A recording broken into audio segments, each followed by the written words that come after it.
Hello clever people, and welcome to my video on my top 20 movies of 2019. So 2019 has come and gone. It was a fantastic year for film. I'm getting out my video quite late. It's February now, and the reason that it's so late for me is because I wanted to catch up on all of the 2019 movies I thought had a chance on making my list, because personally, I don't see the point of making a top list without seeing every movie from 2019 that I think should be considered.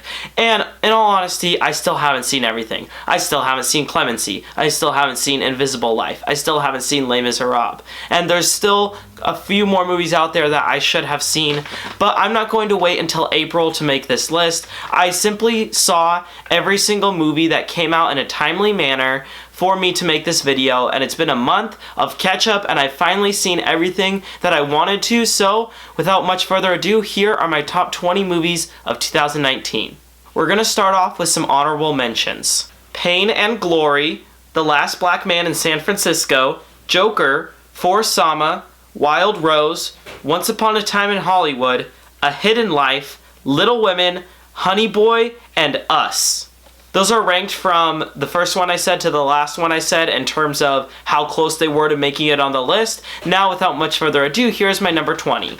And my number 20 is Knives Out. This was a murder mystery movie coming to us from Rian Johnson. I was so excited to see this one, and it didn't quite live up to my crazy high expectations the first time I saw it, but the second time I saw it, I absolutely adored it. I get why so many people think that would put this way higher on this list. It's extremely funny, it's super entertaining, it flies by so quickly, and the movie is just made in a really satisfying way, and the way that it takes the murder mystery genre and kind of flips it on its head by still appealing to a lot of what makes those movies entertaining, while also giving you a lot of information that seems very strong at first and gets more and more confusing as the movie goes on. I thought it was really well done, and overall I just really enjoyed this one, and I can't wait for the sequel. At number 19, we have The Nightingale. This was a very violent movie directed by Jennifer Kent. I didn't see it when it first came out. This was one of the catch-up movies for me, and I'm really glad that I waited until make my video to see this one, and there's a couple more on here that you'll see are like that, because this was a shocking movie. It was very violent, it was very brutal, and it dealt with some very heavy emotions. And I'd say for the first hour and a half of watching this, I thought it was great, but it's really towards the end of this movie when it becomes all about revenge and what it means to have revenge and what it means to take somebody's life. It's a really well done movie, and the ending, it really did get to me, and the rest of the movie was just a total experience, so I really liked The Nightingale. At number 18, we have another catch-up movie, Honeyland. I'm very shocked that a documentary breached into my top 20. That's pretty rare for me. Usually, I just don't connect with documentaries the way that I connect with feature-length films. Some of them are fantastic. In fact, last year had Dominion and Minding the Gap, which were two movies that were in my top 5 that were documentaries. Those were fantastic. But usually, documentaries don't do a whole lot for me, but Honeyland really did. Not only is the story really powerful and the message really powerful, but just the fact that they got this footage at all is extremely impressive. I mean, this feels like a feature-length movie with how, even though it's a documentary, just the amount of footage they got, and it feels like it's footage that no filmmaker should be able to get because it's so natural and real and raw. But they told such an interesting story with this movie, and I really did enjoy it. It's on Hulu, so if you haven't seen it, please go check it out. At number 17, we have Paddleton. This one was from pretty early on in the year, and it stuck with me all the way up until here. This movie is really a screenplay and 2 actors giving fantastic performances. And besides that, it doesn't have much else going for it. But I gotta say, the dialogue is so real, the acting is powerful, and just the fact that you have a movie that deals with such a heavy topic of having to deal with your best friend having cancer and basically just giving up on their life. That could have easily been extremely slow-paced and extremely depressing, like a lot of really powerful movies are, but Paddleton did it in a way that felt way more real because they weren't breaking down in every single scene. They had a lot of scenes where they were just still friends and still talking to each other, and it ended up making for a funny and heartbreaking experience. At number 16, we have Queen and Slim. This movie barely got talked about, and I think that it just came out at a bad time of the year because everybody else was talking about Oscar movies. But Queen and Slim was fantastic. The ending of this movie, this is another one. There's a lot of movies like this year where the endings is what makes the movie, and Queen and Slim is definitely one of those. I was along with these people for the entirety of their ride, and there's a lot of little scenes in this movie, particularly one where the two lead characters are making love and it cuts to another like riot in the street, are just so powerful, and the juxtaposition between the two, love and violence, is wonderful. And that's basically what the whole movie is. It's a juxtaposition of love that comes from a horrific violent act, and it's a really well done movie. The message is very powerful, and I ended up loving Queen and Slim. At number 15, we have Portrait of a Lady on Fire. It's not as high as I think that it would be if I gave this a rewatch or maybe a couple rewatches, because when I first saw it, I was expecting something totally mind-blowing, and it definitely was that, and I think it's a fantastic movie, but it wasn't quite as good as I was expecting. So similar to Knives Out, I think if I give it another chance with lessened expectations and see the movie for what it is, I think I'll like it a lot more, and I think it could climb higher on this list. But for right now, it's 15 because it's a beautifully crafted movie. The cinematography is fantastic. There are like so few people in this movie. There's really 4 women that stand out as the actresses that make up 99% of the movie, and all 4 are fantastic, especially the 2 leads. They're giving so much of themselves to this movie, and it's just a wonderful movie about love. It reminds me a lot of the feelings I got when I watched Call Me By Your Name, which was my number 1 movie of 2017, and I think on a rewatch it could hit me even harder. At number 14, we have Jojo Rabbit. Taika Waititi is a filmmaker I really enjoy. I wasn't a big fan of Thor Ragnarok, but I loved Hunt for the Wilder People, and I just think that he's so, when he gets to do his own original projects, he makes things that are perfectly light and funny, and I think Jojo Rabbit is his best one to date. This was such a great blend of humor and lightheartedness to the point where it wasn't, even though it was a movie about Hitler and there's some serious scenes in it, I left this movie not thinking it was really a comedy or not really thinking it was a drama. It was kind of a combination of the two, while also kind of ignoring sticking to either one. It really was its own individual movie, and I loved it for that. And the ending makes me smile every single time. I've only seen it twice, but the smile that I had walking out of the theater both times was so wide because he just makes this movie so enjoyable. At number 13, we have Climax. This was a headache-inducing experience to the extreme. Like, I'm just amazed at everything about this movie. The cinematography is stunning. The fact that he could get 40 actors, or like 30 to 40 actors, to do all the crazy stuff that they do in this movie is really impressive. Overall, I just think that this is a very trippy, very hard to watch, but extremely well done movie, and the experience of it is absolutely worth it. Please go check it out. If you haven't seen it yet, just be warned, you'll probably get a headache from watching it. At number 12, we have Uncut Gems. Adam Sandler is a fantastic actor. That's just a fact. And it's easy to forget because he's constantly in schlock, but movies like this can remind you of just how good he is. And this movie in general was so stressful. It's every single second of this movie there is noise. It is non-stop. And once you leave it, you feel like you're still full of adrenaline and you can't calm down. That's how well made this movie is.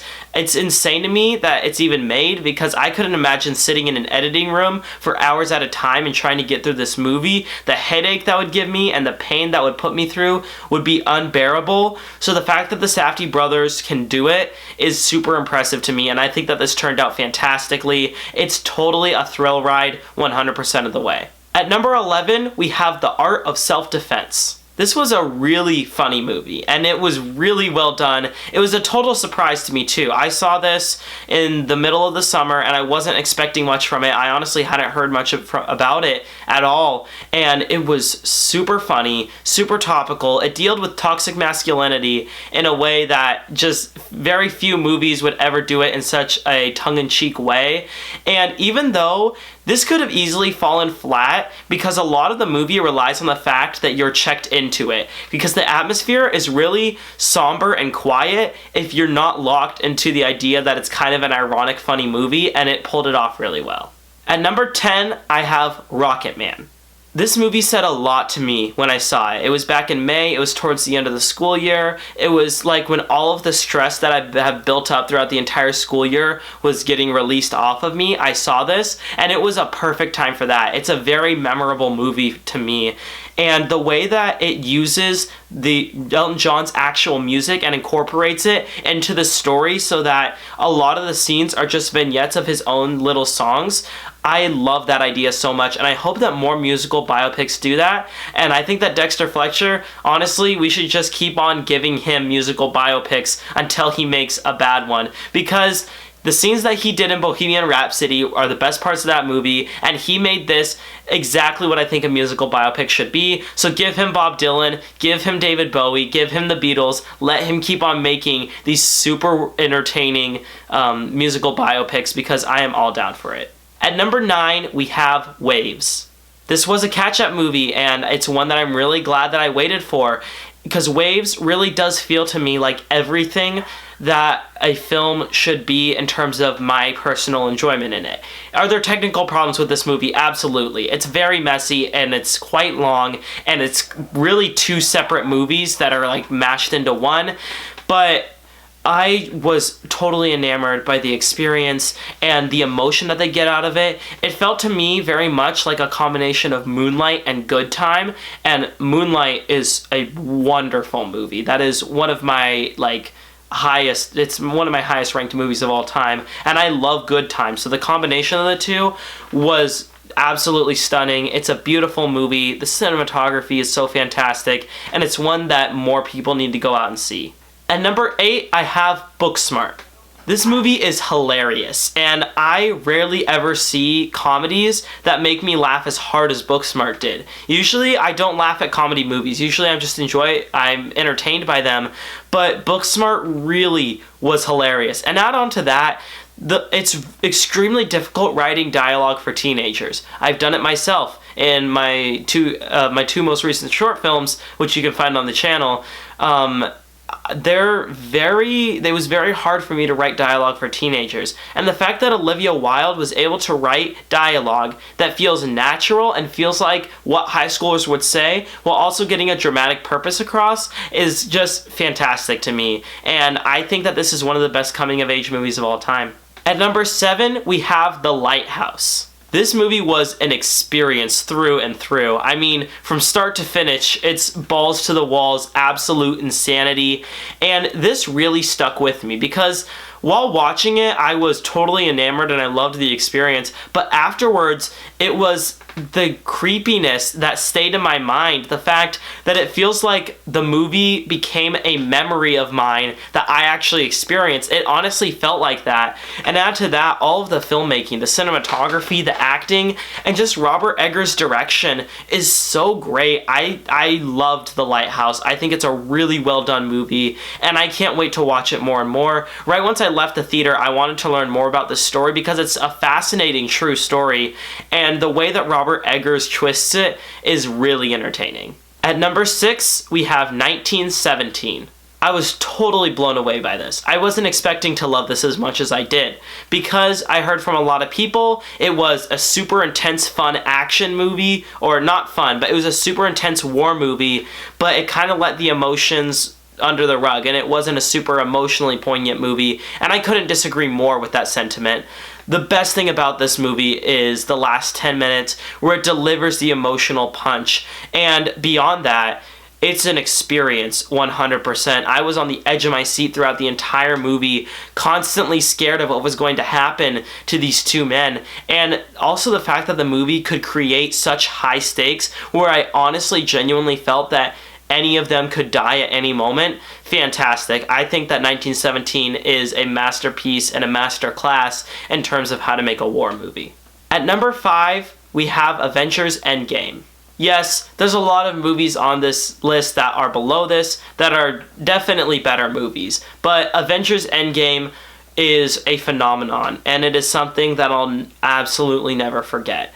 It felt like the culmination of so many years of filmmaking, and honestly, the Marvel Cinematic Universe has been around throughout my conscious lifetime. It's always been there. My first PG-13 movie ever was Iron Man back in 2007 when I was 4 years old, and I loved it, and ever since then I've enjoyed every single Marvel movie. So this is a full-on sentimental choice, but not only that, it's impressive from a filmmaking standpoint. Getting so many different characters and getting them to act the exact same that they did in their own separate movies while still feeling like consistent characters, and still dumbing them down enough to fit into a giant ensemble. And everything that they did, this could have been a huge disappointment, and it wasn't, because they had the right people working on it. So Avengers Endgame is my number 5. My number 4 is The Irishman. This was a bit lower on my list, but after I rewatched it, it really did stick out to me. So many scenes of this movie are really memorable, but I'm gonna be honest, it's the last 30 minutes of this movie that make it this high for me. It's so emotionally powerful, and the very last shot just sticks with me every single time, and it made me want to cry both times that I saw it. And I'll never forget the feeling that I had the first time I watched it with the last shot. And I won't spoil what it is, but it sums up so many different emotions in one single shot, and any film that can do that is so impressive. But beyond that, it's not like the first 3 hours of it are just like throwaway. They're really well done. It's great filmmaking. It's really entertaining, and it's very complex, but it's very fun to watch. And in the end, I just really enjoyed it. My number 3 is Midsommar. This is exactly what I think a cult movie should be. And I've always wanted to see an amazing cult movie because I love the idea of cult movies. Having this group of people that all come together and have some sort of similarity to the point where they live their lifestyles 100% towards one idea is fascinating. Just the idea of cults in general are fascinating, and having movies that feature cults, I think it's a fascinating idea, but I've never seen one do it right until Midsommar. This movie is 2.5 hours and it doesn't feel like it. It's surprisingly really entertaining, surprisingly really funny, but beyond that, it's so disturbing. And I don't think I've had a movie disturb me as much as this one did. In all honesty, I can't think of one. Like, this is on the level of Alien and The Shining in terms of how much it disturbed me, because I left the theater and I was still freaked out, and I went home and I was still freaked out, and I couldn't stop thinking about it. And when I got it on Blu-ray, I watched it like twice in a week because I just love everything about the way that it's crafted, the way that it's edited, the way that all the scenes work together, the way that the whole ensemble, this feels such like a real cult, because there are scenes with 2 actors in the forefront, and in the background you see 3 different groups of people doing 3 weird cultish things, and the ending in the movie is absolutely insane. There's so much to love about Midsommar, and it's a movie that I don't want to stop rewatching. Every time I watch it, I get so full of joy, and I think that I can't see how Ari Aster can get any better at making horror movies after this. Like, this is in my top 50 of all time level, and my top 3 movies are all in my top 50 movies of all time, because 2019 was just a fantastic year for film, and Midsommar absolutely blew me away. And this is a movie that is not getting enough awards attention. I mean, even if you don't love the movie, which, okay, I know that there's people out there who don't, how can you say that Florence Pugh didn't give one of the greatest leading performances of the year actress-wise? And how can you say that the production design wasn't award-worthy? There's just so many things about this movie that stand out to me. I love every single aspect of the filmmaking, and honestly, when I saw it, I thought it was going to be my number 1 movie of the year, but there were 2 that somehow went above it. And my number 2 is Parasite. This is such a movie. I mean, this has totally, became the most popular foreign language film of all time already. People who would never watch foreign language movies saw this in theaters, and I've been talking about it, and it's become such a big thing, and I'm so happy that it has, because it deserves it 100%. This movie honestly feels like it created a new genre in the way that it combined aspects of a thriller with aspects of a family drama with aspects of a comedy. It feels like its own separate thing, like it defies genre 100%, and it just feels like Bong Joon-ho making the best movie that he possibly can. And my only thing that keeps this from being an A+ for me and being in that 9.75 and above range, which I consider like gold tier for all film, is that the emotions could have been a bit stronger at the end, but that does not take away from the fact that 50 minutes into this movie, from 50 minutes on, you are on the edge of your seat constantly with your heart racing, terrified of what is happening. And that comes so much from the editing and so much from the directing and everything about it. This is just, again, it's a masterclass in how to make a good movie. I'm enamored by it. I love the editing so much. I think that this is a fantastic movie, and I think it's one that is going to be a classic from years from now. People are still going to be watching it and still celebrating it because it's a total achievement, and I love Parasite with everything in me. So I was very conflicted on what to choose between Parasite and my number one movie, and they were going up and down a lot for me, and I ended up making my number one what it is based off of emotionally what it did to me. And my number one movie is Marriage Story. I saw this at exactly the right time, and I think a lot of my favorite movies on this list, they just came from me watching them at the right time. And Marriage Story was 100% that. It's super emotional, and it's so well done, and everything about the filmmaking, of course, it's fantastic. But it just, the fact that I felt like I was watching my own parents getting divorced because of how powerful the performances were and how much you cared about these characters. They're the most flawed characters that were on screen in 2019, but they felt so relatable, and you saw so much of yourself in them and so much of people around you, and you probably saw some of your own parents in the characters. And the fact that a movie about a very specific couple going through a divorce can feel so personalized to you while still feeling very general is beyond anything that I think a filmmaker should be expected to do. Noah Baumbach is just a genius, and similar to how it feels like Bong Joon-ho was at the height of his filmmaking and everything that he's learned about film through the past 30 years of filmmaking that he's done all culminated to Parasite. It feels like it's the same thing for Marriage Story.